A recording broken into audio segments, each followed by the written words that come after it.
Otvoreni studio, televizija Avala, na pravom ste mestu, znate i sami.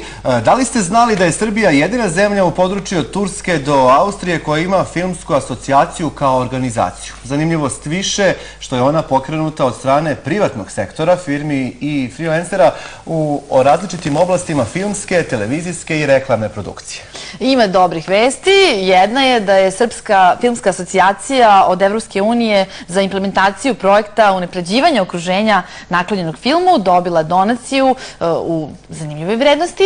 Druga je da se pakuju koferi za Cannes, za najveći svetski filmski market i susret kako umetnika, tako i produkcije. I treća dobra vest je da mi imamo gošću koja M putuje tamo, M je jedna od članica, jel tako, naše filmske asocijacije Film in Serbia. Milica Božanić, dobar dan. Dobar dan. Koliko dobrih vesti. Da, puno. Hoćemo da krenemo? To znači da za Srbiju smeši svetla budućnost. Ne kada je njena sopstvena filmska industrija u pitanju, već kada je njena eksploatacija, uslužna delatnost u pitanju, kada su filmovi. Mi se nadamo da će to biti u oba smera, ali evo mi se bavimo promocijom Srbije kao destinacije za strane filmove i privlačenje ne samo filmova, nego i TV projekata, reklama, pa i postprodukcije. I imamo jako puno stvari kojima se trenutno bavimo.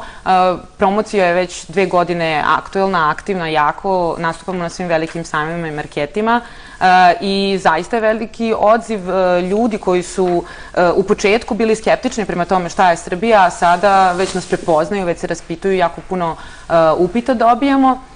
I iz te promocije došlo je do nekog zadatka, da kažem domaćeg, da mi sredimo stvari kod kuće, odnosno da stvorimo uslove za takozvani u svetu što se zove film friendly, a to je naklonjenost filmu. Dobro, šta stranci kada dođu u Srbiju traže? Zbog čega bi oni trebalo recimo da dođu u Srbiju, a ne u Rumuniju o kojoj se toliko mnogo govorilo prethodnih godina, gde dolaze ovi hollywoodske filmadžije da snimaju filmove recimo?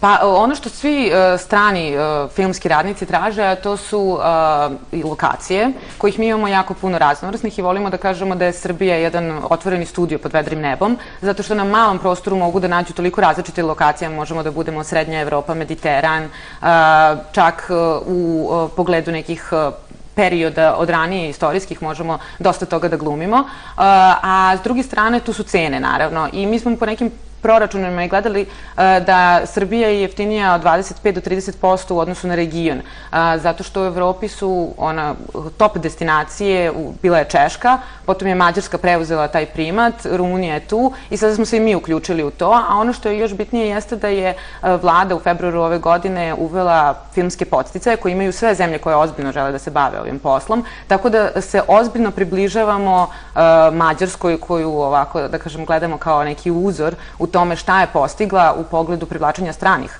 produkcija, ali isto tako i razvoja domaće kinematografije. Divna priča, dobro da svi, eto, kao domaćini na neki način učestvujemo u njoj. Malo je vremena, ali da kažemo nešto o budućim nekim važnim koracima za vas, osim ovog putovanja i donacije.